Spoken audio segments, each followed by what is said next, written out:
여러분, 우리는 정말 복음을 알고 있습니까? 교회 오래 다녀서 이것저것 보고 들은 것은 많아 복음에 대한 풍어는 읊을 줄 알지만 정작 내 삶은 하나도 바꾸지 못하는 그런 무능한 복음을 들고 살고 계시지 않습니까? 내 삶의 죄 하나, 습관 하나 바꾸지 못하는 복음이 어찌 우리를 구원할 수 있겠습니까? 우리는 우리의 구원에 대해 날마다 다시 살펴보아야 합니다. 두렵고 떨림으로 내가 믿음 위에 서 있는지 오늘 우리의 삶을 돌아보아야 할 줄로 믿습니다.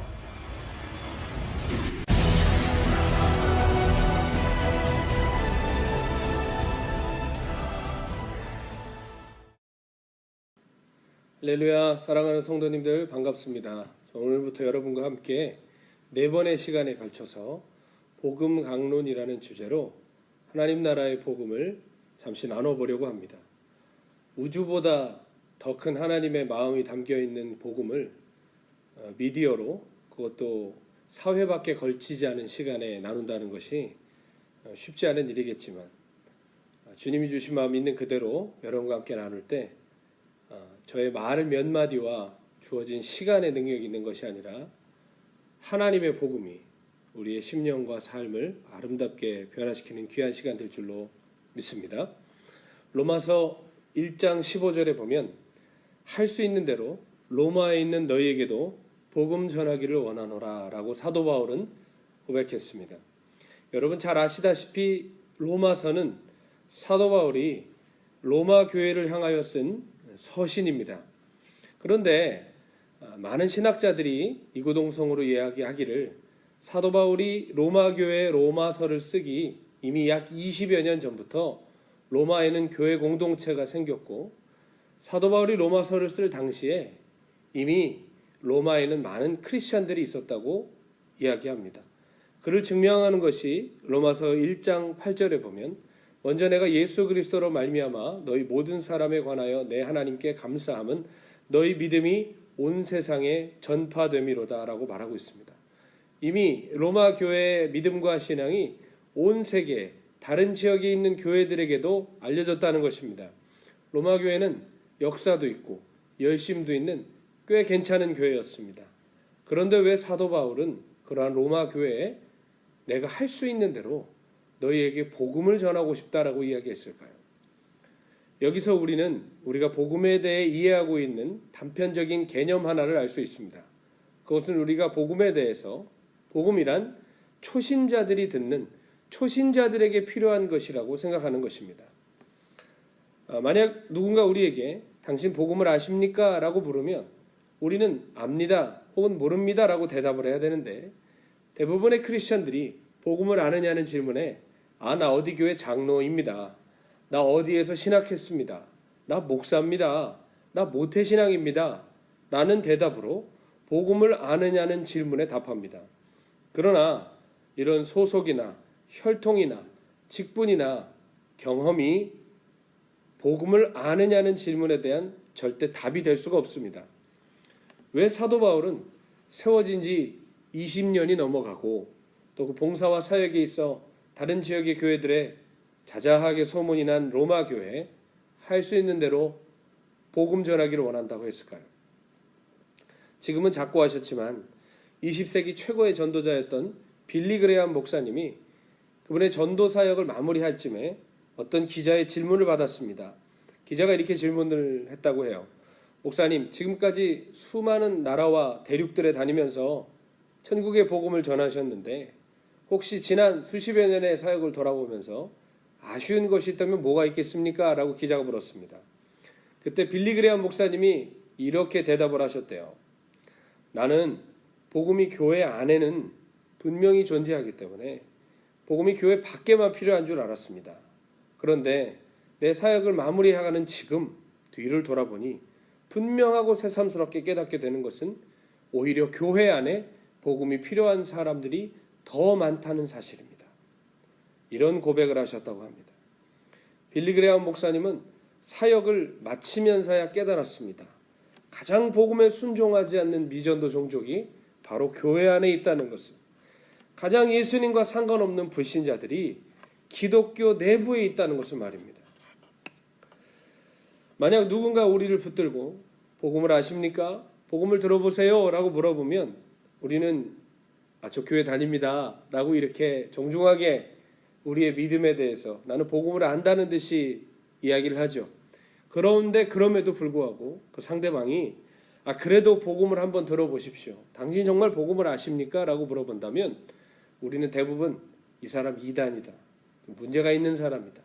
내가 교회를 분명히 다닌다고 했는데 복음을 들어보라고 한다니 이건 분명히 이단이다 라고 생각할 것입니다.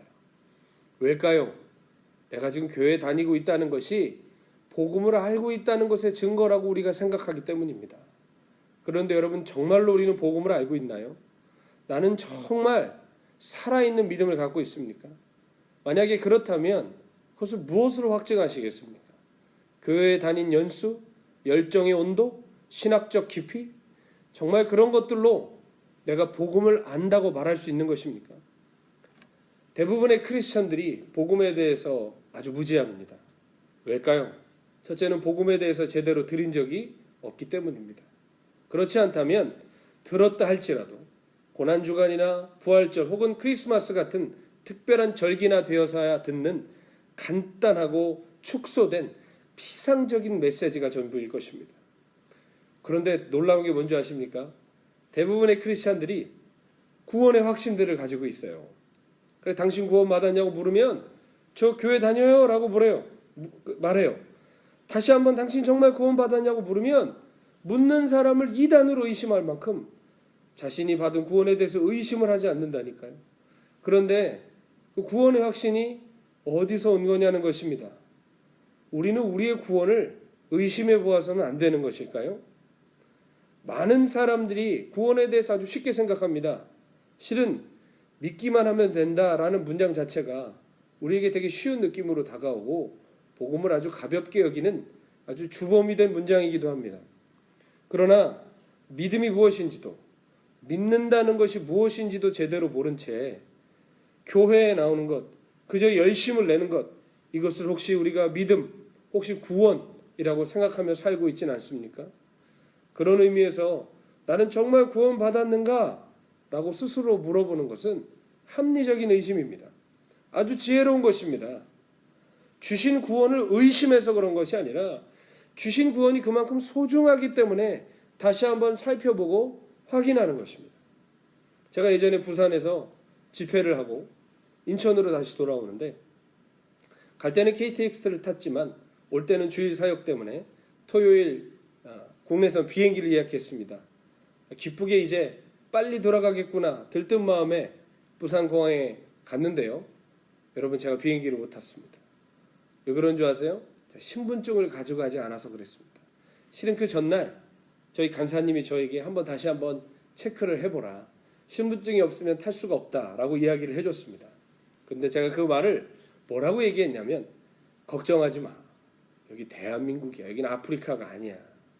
나 신분증 지금 내가 교회 일 때문에 두고 왔는데 설마 이것 때문에 못하겠어? 라고 저는 안심을 했습니다. 어떻게든 될 거라고 생각했습니다. 그러나 그 다음날 공항에서 저는 아주 부끄러운 사람이 되었습니다. 결국 비행기를 타지 못하고 그 게이트에서 들어가지 못했습니다. 불이 나게 KTX 역으로 향하는 택시 안에서 주님이 제게 이렇게 말씀하시는 것 같았습니다. 심판날이 이와 같을 것이다. 많은 사람들이 당연한 것이라고 생각하고 의심의 여지가 없는 것이라고 생각할 것이지만 심판날에 이와 같은 일이 일어날 것이다. 너는 너의 구원과 믿음과 신앙을 돌아보라. 주님 저에게 그렇게 제 삶의 실수를 통해 크게 말씀해 주시는 일이었습니다. 여러분, 비행기를 못한 것도 황당하고 억울한데 천국과 지옥이 달린 구원의 문제를 이렇게 우리가 대강대강 취급해도 괜찮을까요? 확인도 해보지 않고 구원받은 셈치고 이렇게 담대하게 살아가도 괜찮은 것일까요? 많은 사람들이 제가 그 비행기 탈 때 그랬듯이 어디서 나오는지 모르지만 참 대담하게 신앙생활을 하고 있는 것 같습니다. 가정 위에, 살얼음판 같은 가정 위에 자기의 믿음을 세워놓는데요. 가정 위에 세운 믿음이라는 것이 무엇이냐? 확실하지 않은데 그런 셈 치고 산다는 겁니다. 구원받지 않았는데 구원받은 셈 치고요. 믿고 있지 않은데 믿는 셈 치고 사는 것입니다. 이런 위험한 일이 어디 있겠습니까? 여러분, 집 사고 땅 사실 때 등기부등본 확인해 보지 않고 사는 사람이 어디 있습니까? 저당 잡힌 땅인지 압류된 것인지 확인해 보고 사지 않습니까? 하물며 우리의 영혼을 결정하는 신앙의 영역을 받은 셈 치고 믿는 셈 쳐서야 되겠습니까? 여러분, 우리의 신앙이 이렇게 어설픈 가정 위에 세워져 있는 몇 가지 이유가 있습니다. 구원받았다고 생각하게 하는 몇 가지 착각이 있다는 것이죠. 첫째, 교회를 출석하면 내가 예수를 믿고 있다는 생각입니다. 교회 다니니 구원받았다는 것이죠. 여러분, 이것은 심각한 오류입니다. 교회 다녀도 지옥 갈 사람이 너무나 많습니다. 교회를 다니면서도 믿고 있지 않는 사람들이 너무나 많습니다. 두 번째, 교회에서 요구하는 예배, 봉사, 충성, 헌금, 심지어 단기 선교까지 충성과 열심을 내면 그게 신앙이라고 생각합니다. 그것이 구원의 증거라고 생각합니다. 그러나 절대로 그렇지 않았습니다. 예수님의 십자가에 못 박았던 유대인은 하나님을 향해 누구보다 뜨거웠던 사람들입니다. 행위에 있어서는 따라갈 수가 없는 사람들이었습니다. 그러나 로마서는 말합니다. 그들이 자기의 의를 하나님의 의보다 더 높여서 결국엔 하나님의 의를 대적하는 사람들이 되었다고 했습니다. 여러분, 우리의 열심이 우리의 신앙, 우리의 구원을 보장해 주는 것이 아닙니다. 세 번째, 아직 회심하지 않은 사람들에게 구원의 확신 먼저 가르쳤습니다. 제자 양육을 한다든지 혹은 사형리 기도문을 따라하게 한다든지 이러한 것들로 우리가 너무 쉽게 구원의 확신을 가르치는 겁니다. 당신 구원받았다고 얘기해 주는 겁니다. 여러분, 우리가 영접기도를 따라하든지 제자훈련 속에 나와 있는 여러 가지 신앙 고백들, 결신기도를 따라하든지 간에 그 안에서 꼭 빠지지 않는 내용이 무엇이죠? 예수님의 구원에 관한 것입니다. 예수님이 하나님의 아들이시고 구원자이시고 나를 위해 죽으셨다 라는 놀라운 사실 우리가 고백하곤 하지만 여러분, 그 사실은요, 귀신들, 마귀들도 알고 있는 것입니다. 야고보서 2장 19절에 보면 네가 하나님은 한 분이신 줄을 믿느냐? 잘 아는도다. 귀신들도 믿고 떠느니라 말씀하셨습니다. 복음서에 봐도 예수님께서 귀신을 쫓아내실 때 예수님이 그리스도이심을, 구원자이심을 귀신들은 진짜 귀신같이 알고 있었습니다. 그러나 그것을 알고 입으로 말한다고 하여서 그게 구원의 증거가 될 수는 없는 것입니다. 그게 구원의 증거라면 귀신들도 마귀들도 구원받는 것입니다. 실상 여러분, 우리가 이렇게 잘못된 기초 위에, 가정 위에 우리의 구원이 서 있지 않습니까? 우리가 그 어설픈 살얼음판 같은 믿음의 기초 위에 너무도 담대하게 서 있지 않습니까? 합리적으로 구원에 의심을 갖고 나 정말 구원받았나? 나 천국 갈 수 있나? 제가 이렇게 자라날 때, 저는 모태신앙이거든요. 자라나면서 의심해 본 적이 있습니다. 그때 주변에 있는 분들이 벌떼처럼 달려들어서 저를 걱정해 주시더군요. 그러면서 저를 몰아가는 거예요. 너 모태신앙 아니냐? 너 증조할아버지가 목사님 아니냐? 너 4대째 기독교인 아니냐? 예수님 널려 죽으신 거 모르냐? 예수님이 너의 죄 씻어주신 거 모르냐? 무슨 보이스피싱 전화 받은 것 같았습니다. 전화도 못 끊게 하고 겁나게 하고 두려워하게 하고 의심하지 못하게 하고, 그래서 결국은 그 수많은 돈을 갖다가 놓듯이 난 정말 구원받았나? 나 이대로 천국 갈 수 있나? 고민하고 있는 저에게 제가 어릴 때부터 들어온 교리들과 또 학습된 어떤 수많은 기독교적인 문화들을 들이대면서 주변에 있는 분들은 저의 구원의 확신을 억지로 받아내려고 했습니다. 여러분, 그러나 절대로 구원은 그렇게 받는 것이 아닙니다.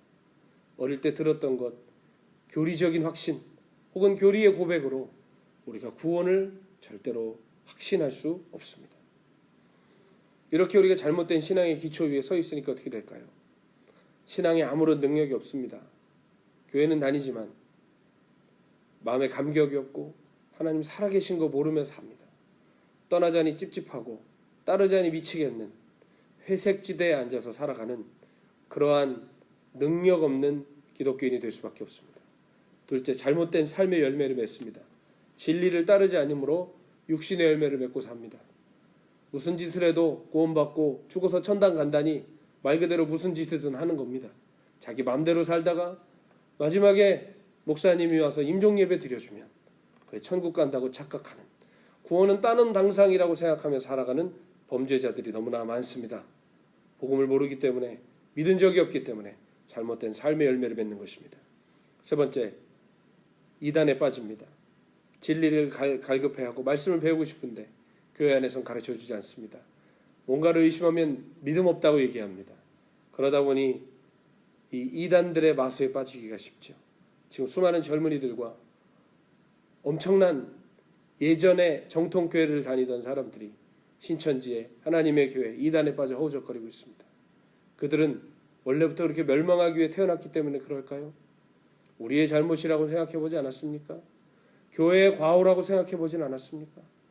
우리가 얼마나 어설픈 기초 위에 신앙생활을 하고 있는지 돌아봐야 합니다. 그리고 마지막으로 우리가 복음을 모르고 살아가면, 잘못된 기초 위에 서서 살아가면 어떻게 될까요? 지옥에서 영원한 심판을 받습니다. 마태복음 7장 21절은 나더러 주여 주여 하는 자마다 다 천국에 들어갈 것이 아니오 오직 하늘에 계신 내 아버지의 뜻대로 행하는 자라야 들어가리라 말씀하셨습니다.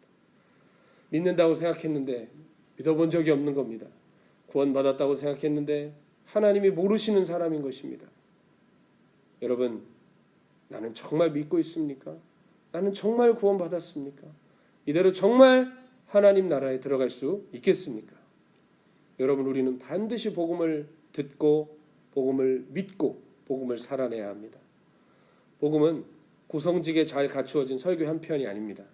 그렇다고 몇 박 며칠을 풀어내야만 깨닫는, 특별한 사람만 깨닫는 프로그램도 아닙니다. 복음은 단순한 것입니다. 그러나 거기에 모든 것이 다 들어있습니다. 로마서 1장 17절에는 복음에는 하나님의 의가 나타난다고 그랬죠. 하나님의 의가 나타난다는 것은 복음 안에 하나님의 능력과 지혜와 우리를 붙드시는 은혜와 우리를 천국 갈 수 있도록 인도하시는 사랑과 모든 조치가 다 들어있다는 것입니다. 우리를 구원하는 능력이, 구원받은 자답게 살게 하는 능력이, 구원받은 자를 끝까지 천국으로 인도해 주시는 모든 능력이 복음 안에 다 담겨 있다는 것입니다. 그러므로 복음은 참으로 그것을 믿는 자에게 구원을 주시는 하나님의 능력이 되는 것입니다. 로마서 1장 16절에도 내가 복음을 부끄러워하지 아니하노니 이 복음은 모든 믿는 자에게 구원을 주시는 하나님의 능력이 됨이라 라고 말씀하셨습니다. 복음은 이토록 놀라운 능력을 가지고 있습니다. 그러나 우리가 복음을 제대로 알지 못합니다. 제대로 알지 못하니 제대로 믿지를 못합니다. 그러니 어떻게 될까요? 교회는 다니는데 잘못된 신앙의 기초 위에 서서 내가 내 삶의 주인이 되어 마귀의 종노릇을 살아가는 것입니다. 그러므로 우리는 반드시 복음을 알아야 됩니다. 알되 바로 알고 바로 믿어야 합니다. 그래야만 바르게 살아갈 수 있습니다. 제가 이 몇 번의 강의로, 그것도 미디어로 복음을 다 설명한다는 것은 어폐가 있는 것이라 말씀을 드렸습니다. 그러나 성령님이 함께 하시면 이 짧은 몇 강의에도 우리를 구원하시는 복음의 능력, 성령 역사가 나타날 줄 믿습니다. 누군가에게는 의미 없이 지나가는, 그저 빠르게 스크롤하여 지나가는 영상이겠지만 하나님 택하신 한 사람이라도 이 영상을 통하여 바른 복음을 깨닫고 참된 구원의 능력을 살아내고 또 참으로 구원에 이르는 하나님의 거룩한 주의 성도들 되시기를 예수님의 이름으로 축복합니다.